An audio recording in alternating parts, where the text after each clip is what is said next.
Space Engineers again. This is a ship showcase video. I'm not doing 3 ships. I just spawned the DSMV Shalab and the DSMV Clydesdale in for size comparison. And just for my own amusement, because this ship build is about the DSMV Hephaestus.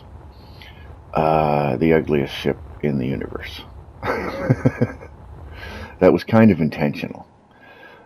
This ship's about 2 years old, so it's missing quite a bit of the decorative blocks and more variations on the functional blocks.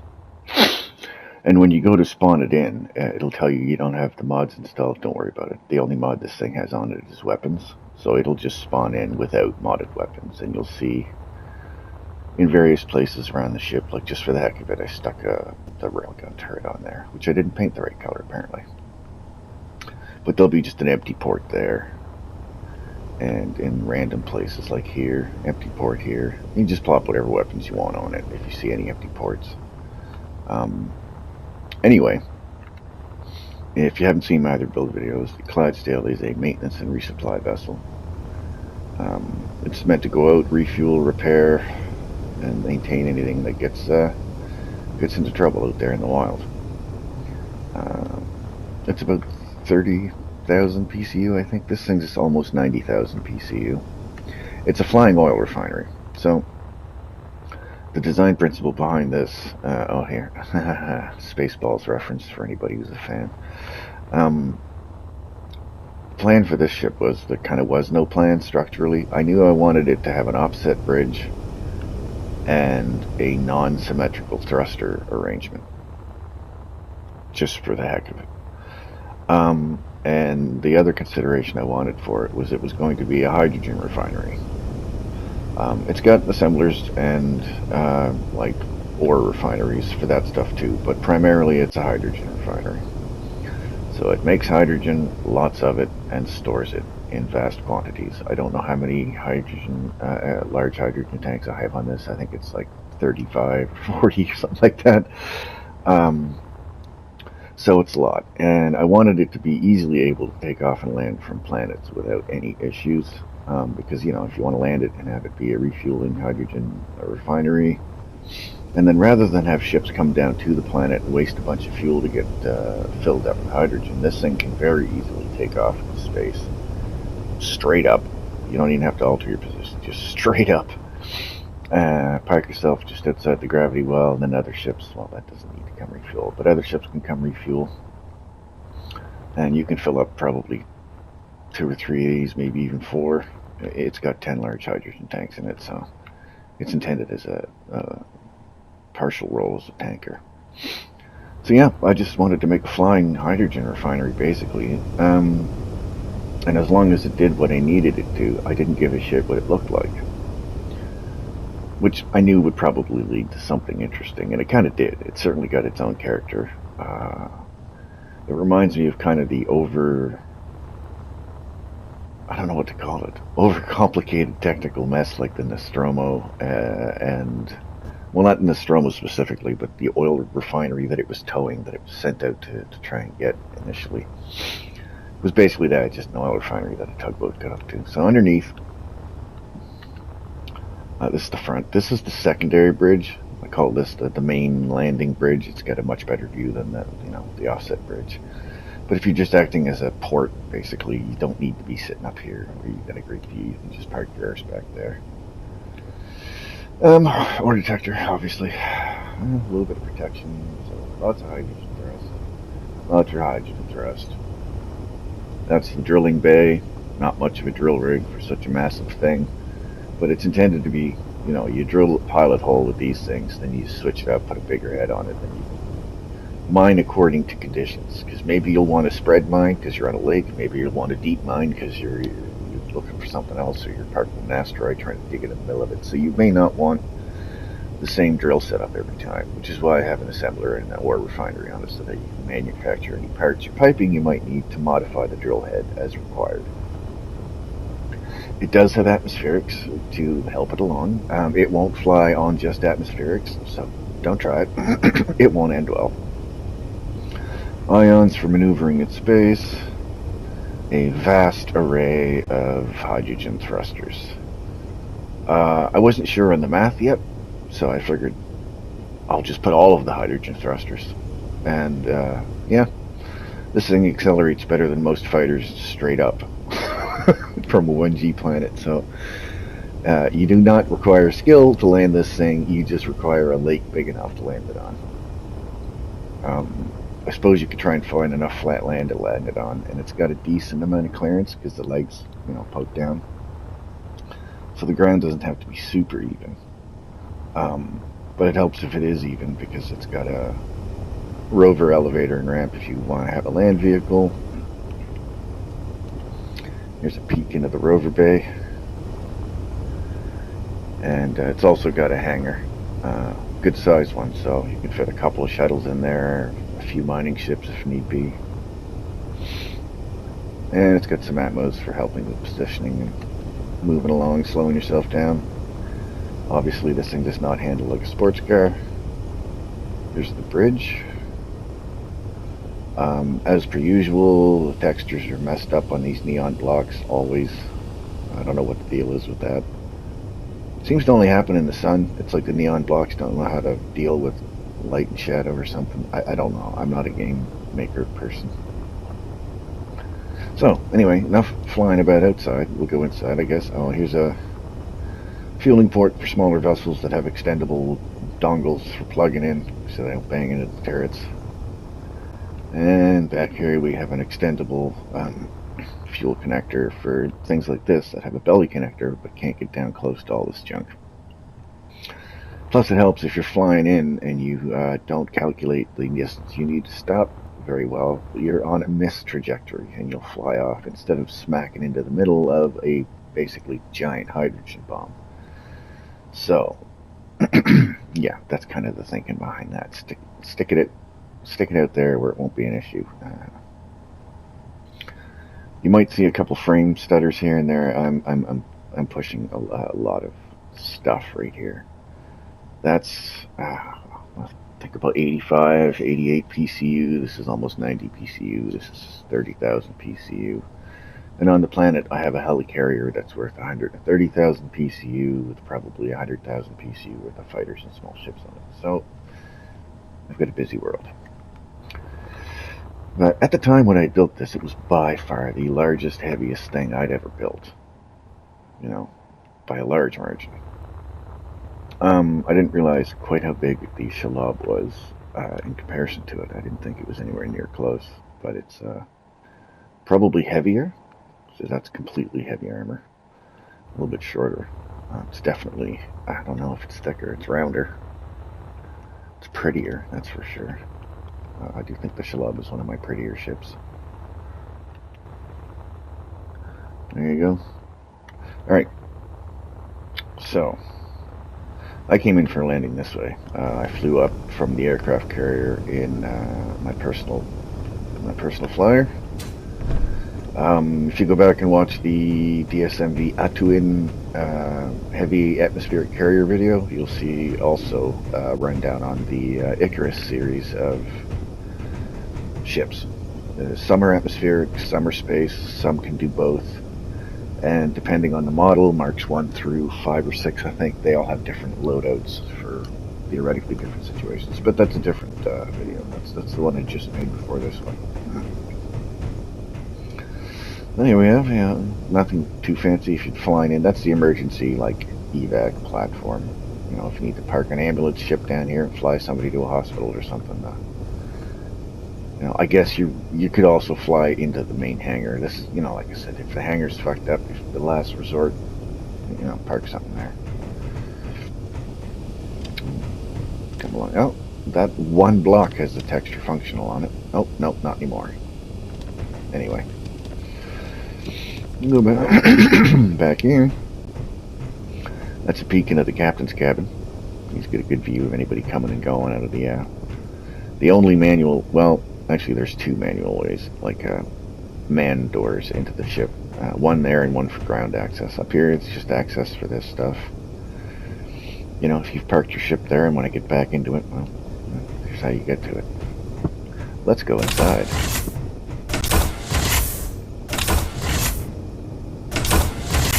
Alright, main corridor, red signifies exit. As you can tell, the textures are not happy about existing. Oh, they briefly pop in.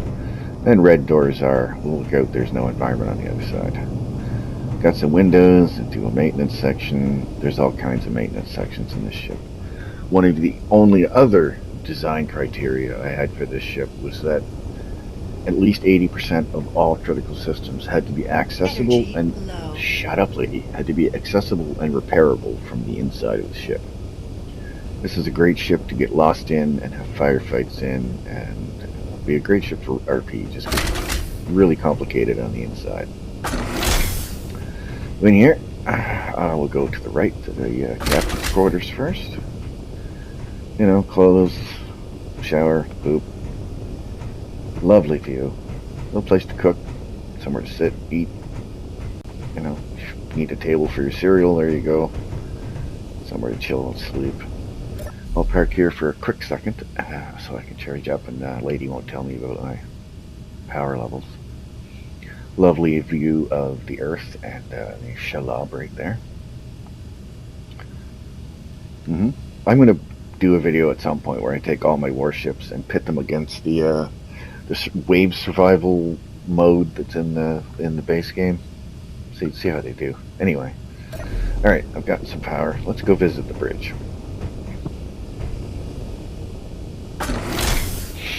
In here we have the bridge. See-through text panel with messed up textures. A workstation for anybody needs to do some paperwork. You know, hollow projector with messed up textures so they can do stuff. An interesting view of the forward engine nacelles. Not super functional for flying in first person. I mean, if you're in space, whatever, it makes it a little hard to see asteroids and stuff. But I've got cameras on the front, and you can always manually look through a turret, you know, especially if you're like the co-pilot parked over here or whatever, and deal with all the kind of technical aspects and act as a lookout. This bridge has a second floor somewhere. Oh, here it is. We have an observation area here. You can watch people come and go from the landing bay. So theoretically, you would say, please enter by the starboard side. You can identify them on the way in. Some guns for defense, and if they're going to be trouble, you can just give them a pachoo with the railgun, or whatever gun you happen to put on there. And we have, you know, administrative position. You can just sit here. This would be probably where the captain would sit during normal working hours, you know. He's out of the busybody stuff down there going on, technical stuff. You can do his paperwork in peace. If somebody needs to talk to him, they don't have to come far. I mean, theoretically, they can yell through the floor, right? Yeah, let's suits and weapons and storage for just in case moments. This is not connected to anything, but it could be if you needed it. In here we have, I guess, just engineering station, navigation room. You come in here and plan things, or I don't know. You could add different stuff in here. Now that there's more options for decorative blocks, I'm sure somebody could think of something more clever than just a whatever that is. But it's there. Alright, that was the bridge. Well, just a moment of life out of those textures. Alright. I honestly don't really know where to start on this thing, because it's a tangled mess of exploration. I'm going to always turn left. That's just how we'll do it, unless I don't have to. So here you can peek. I just left the windows for the warp drives because I think they look cool. In here, we have the maintenance section. I hadn't quite fully figured out my color schemes yet, so black doors are still maintenance, or at the very least crew-only kind of areas. So here we got one of the warp drives, some cargo access, gyros, power generators, another warp drive, more batteries. Just a walkway up here, so in case you don't have a jetpack, you can fix all this stuff. Now, I do have a jetpack, which is faster than the ladders, so here we go. Up here, red door, there's no environment on the other side. Or is there? Yeah, there definitely not. Alright, this is just maintenance area. Anything usually white is connected to life support. various conveyors. So this is just a little area to weld some stuff. You can see here some of the large ion thrusters that this is the rear of the ship. More of that in here. Just drops down, yeah. So this is nothing special. It's mostly not decorated. Like I said, it's just a mess of corridors so that people can get in and around and fix all the engines. I meant to do something more with this, but these are top to more warp drives, more connections, and all that. It goes up over, and like you can get to all of the main engines and stuff inside the ship without having to at least go outside. This may not be pressurized, but you're safe from, I don't know, enemy fire, alien space bugs, whatever. If you're landed on an alien planet and you have the AI enemies active, then you don't want to get swarmed by bugs by having to go outside to fix them.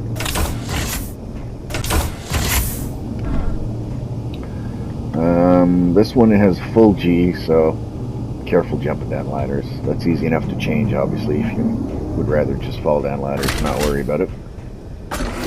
Makes it easier for ships coming in for landings too, because it's not as hard for them to land. We'll do the back wall. Then we'll come back and do the middle.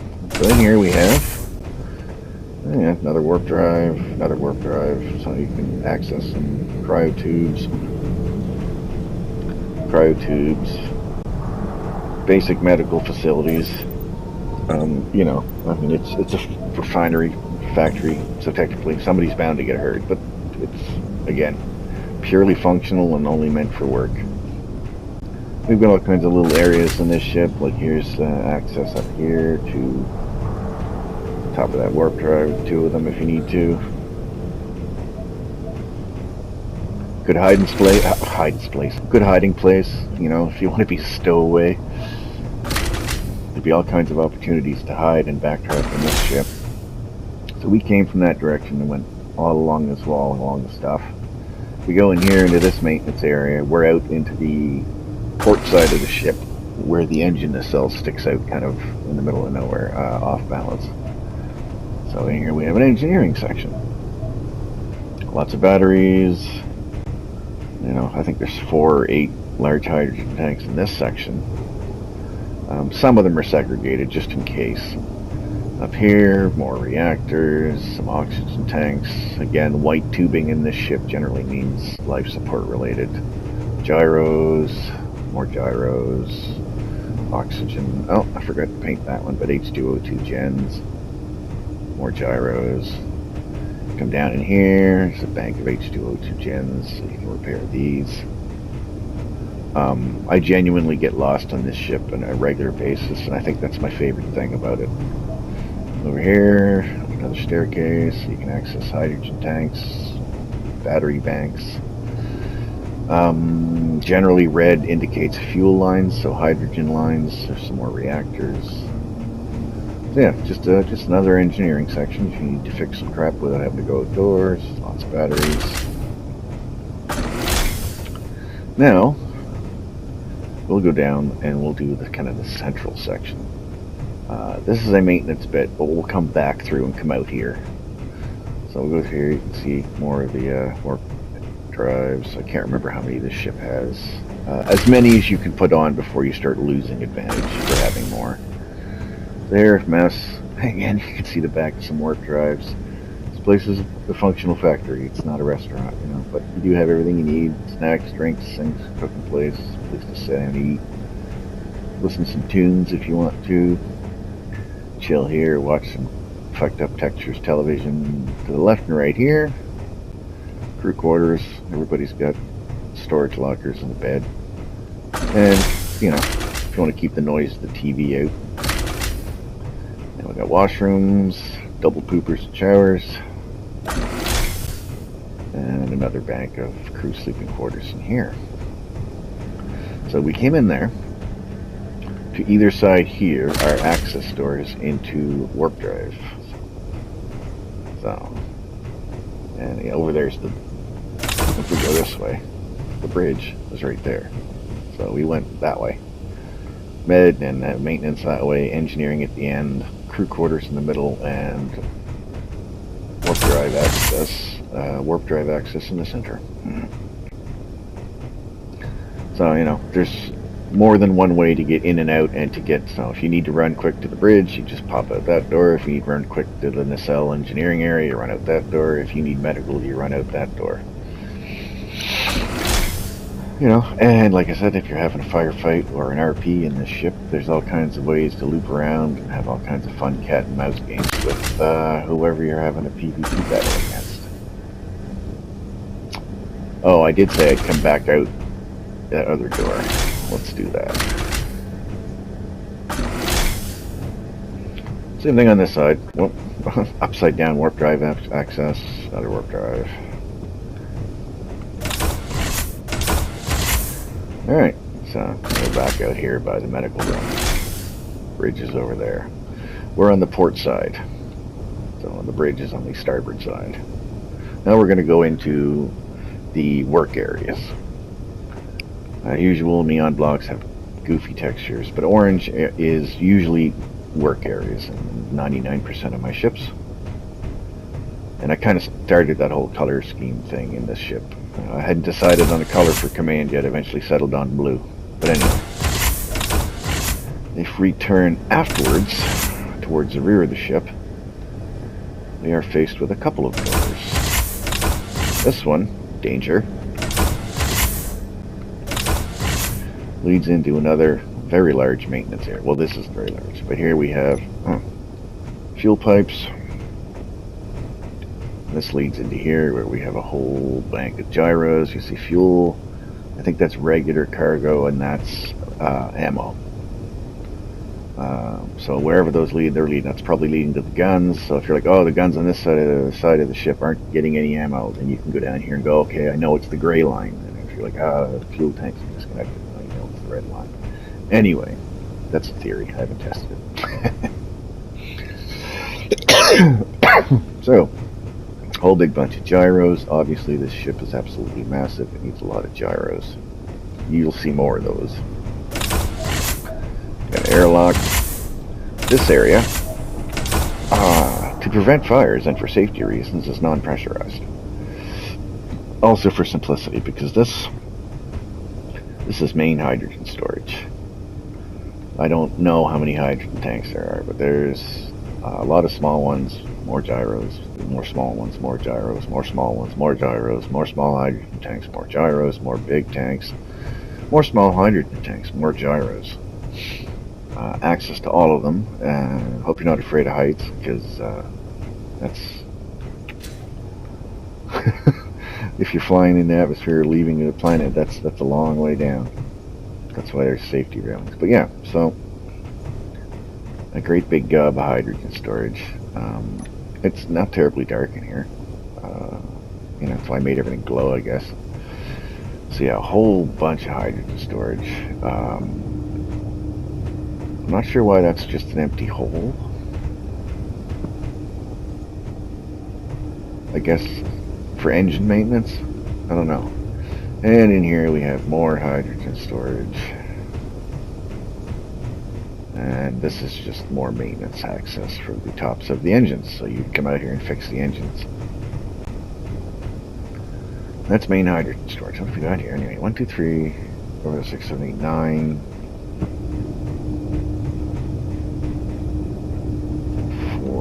4, 5, 9, 18. So there's at least 18 large hydrogen tanks, probably a couple dozen small hydrogen tanks in this section.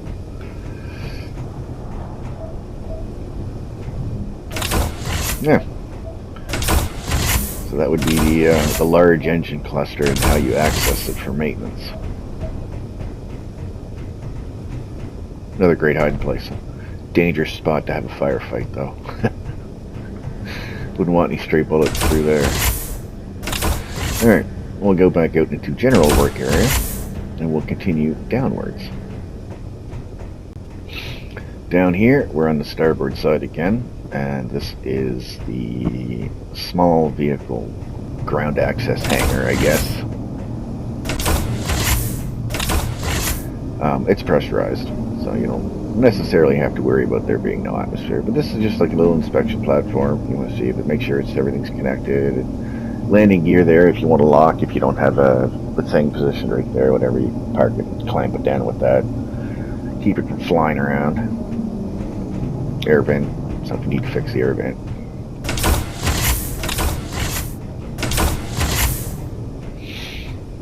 And we'll go in here. This is the little hangar control. We can do it manually as well. I'll go out and show you how the ramp works.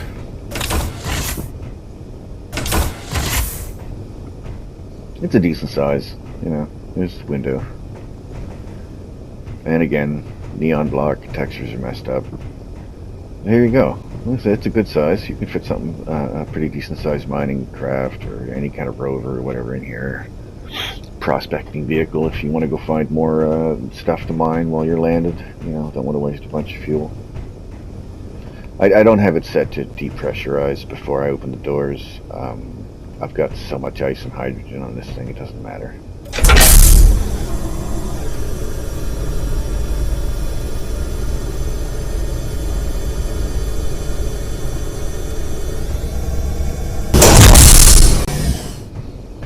Alright, here we go.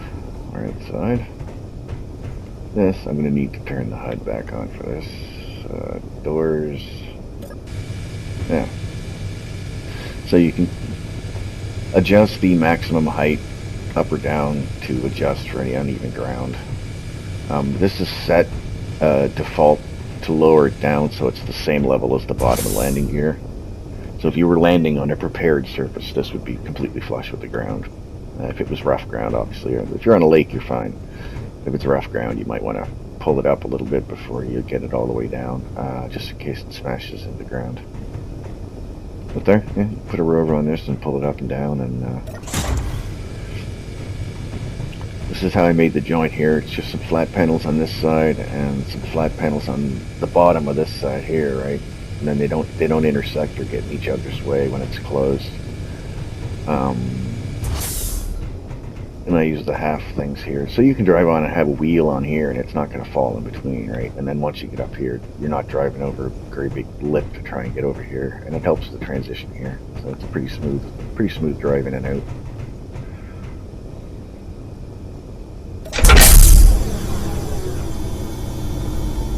Alright, onwards and upwards. I really wish they'd fix the textures on those blocks. The neon blocks and the crosshatch safety blocks have messed up textures. They have for a long time. And it seems to be worse the bigger a ship is, so probably doesn't help that the ship is huge. Alright, so that just leads back up to the bridge. Right? Exactly the same as this leads back up to the other side. If we go forward a little bit, here, got two maintenance areas. They're both exactly the same. And if I remember correctly, they're nothing special.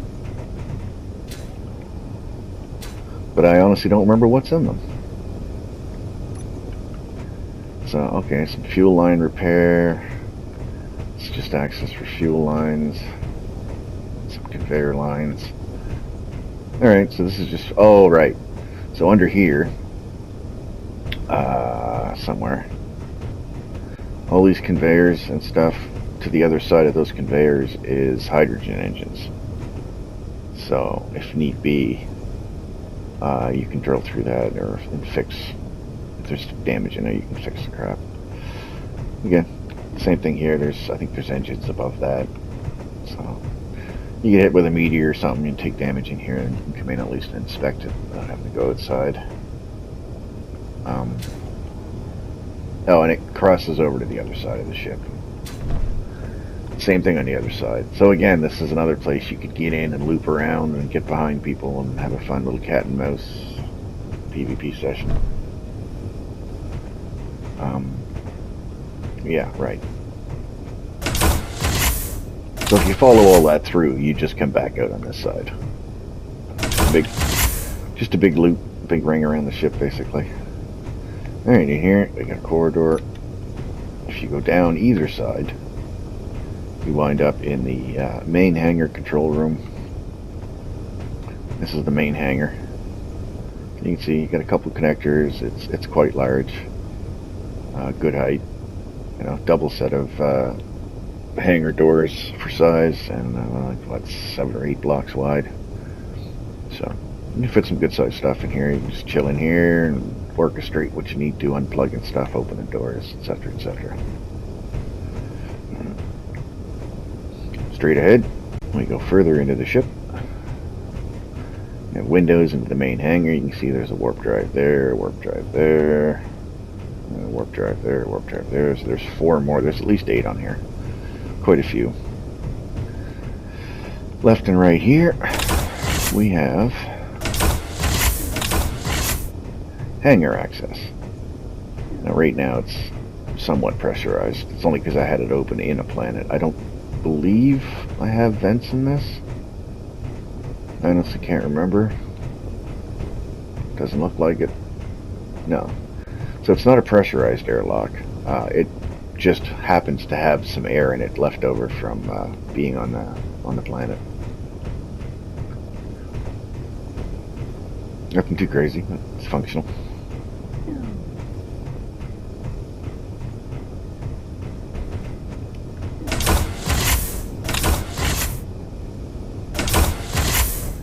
Alright, make sure I'm going the right way. Yeah, that's the back. We keep going forwards. Another airlock for safety. A couple more maintenance doors. I don't remember what's in here. So let's go find out. Well, it's red, so it's not pressurized. Or it's very dangerous. And, okay, some gyros. And there's the reason for the door being red. This is the top of the Atmos. So you can crawl down in here and maintain any atmospheric engines you might want to. Again, without having to expose yourself to the dangers of outdoors, other than the lack of atmosphere.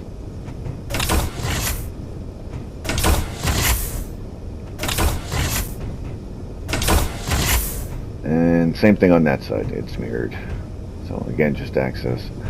This was a relatively new addition. If you're looking for this ship on mod.io, DSMV Hephaestus,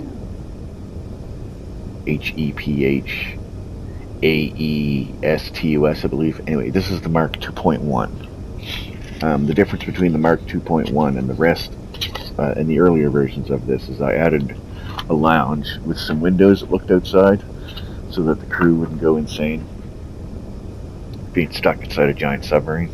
So we'll go check that out. You can see that's a look into the machinery bay, piping and stuff, and there's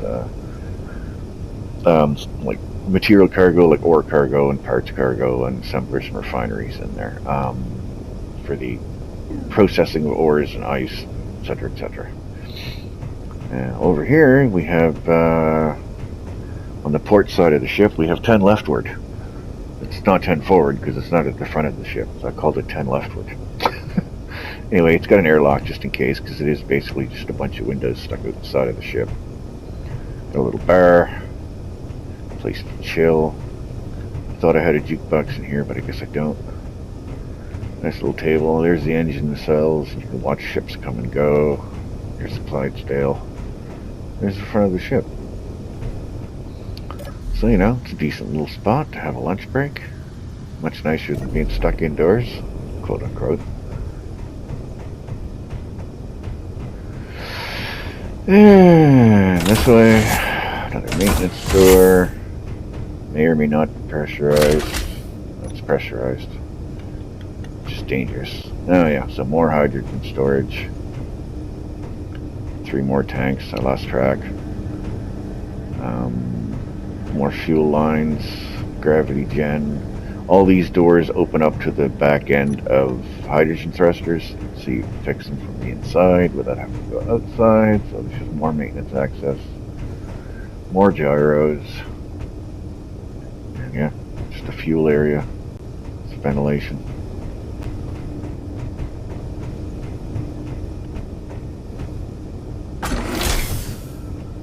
Alright, we will continue into the work area, the refinery. in here. So there's the passageway that goes to 10 leftward. Again, most of the pipes are properly color-coded. Red for hydrogen, black for regular stuff, gray and camouflage for ammunition. You know, you can go down here and fix some stuff. Pretty sure that's the back of an engine there somewhere. Go up in here. We'll visit the upper area first. We go in here, come around this corner. See, we got some refineries, all the efficiency modules and stuff. Cargo, color-coded for various reasons. I don't think it matters. Some more H2O2 gens. In here, we have the drill head. And let's see if I can remember how this works. Open the doors, turn the lights on. Camera on the drill head if you want it. And so there, you can start your pilot hole. You can start your pilot hole. You've got a good view of the drill. See what's going on. I should have put an ore detector in the back of it. But this is, like I said, it's just meant to be, start a pilot hole, maybe stick a rotor on the end so it'll spin, make a nice round one. Find what you need, decide what kind of drill head you want to put on it, and carry on from there.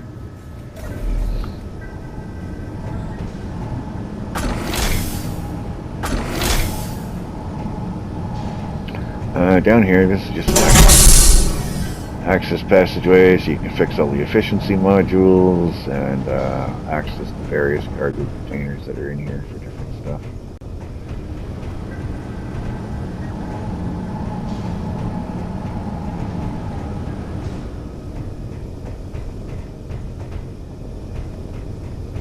Now we'll continue forward. We're heading generally towards the ground access. You can get on this ship from the ground without a jetpack, without using the elevator. Alright, before we go too much farther, here we'll have blue. Blue, this is kind of, I guess, where I decided to start using it for like piloting stations or, you know, control areas or command decks. I used it here because it stood out. In here, we have a very dark passageway. It's usually a bit brighter when the textures are working. You come in here, if you look down here, we have access for the landing seat, or the landing bridge, whatever you want to call it, auxiliary bridge. There's the ground access. You climb up a ladder shaft up in there, and we'll come out there, and that'll be the end of the tour. Over here, just nice view. There's the other landing foot over there. And you can sit here and have a great view of what you're trying to do, more or less, when you're landing. Certainly better than being stuck to the side of the ship. I usually fly the ship from here if I'm going somewhere because it's a nice view. But, you know, hey, do what you want. Alright. I'm going to continue down this hallway because it does lead to more maintenance areas. I think eventually, yes. Alright, so we've got some ladders here. We can drop down here, drop down here. We've got an interesting corridor. You can inspect some fuel lines. There's the Shalab. That's the forward engine nacelle. The bridge is back there, so it's looking forward and seeing the back of those. You can see out here, just because it's fun to be able to see out there. And you can go in here. Oh, there's no gravity, as you can tell. That leads into the atmospheric engines, so if you want to repair them or whatever, you can. And so does this.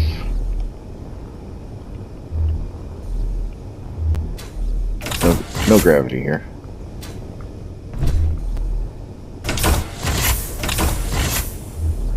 And it's not pressurized.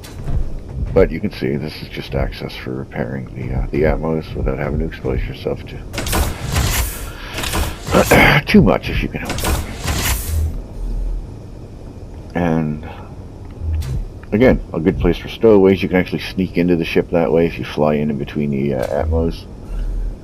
Get in here, you can sneak into the ship pretty easy.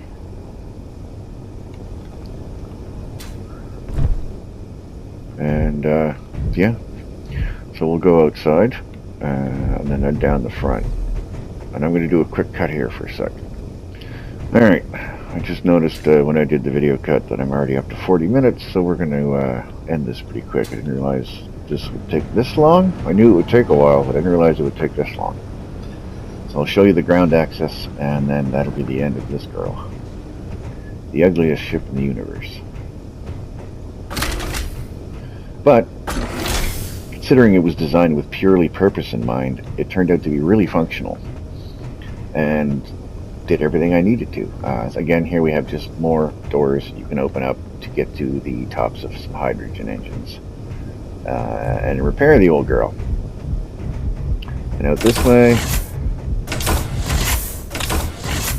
It's not going to work quite right because we're not in a gravity well, so everything's going to get a bit wonky when my magnetic boots start to stick to all the surfaces. Again, more access to some engines to fix. Whoops. Access to engines. Fixing lots of batteries in here. Access to more engines, so you can fix them from in here.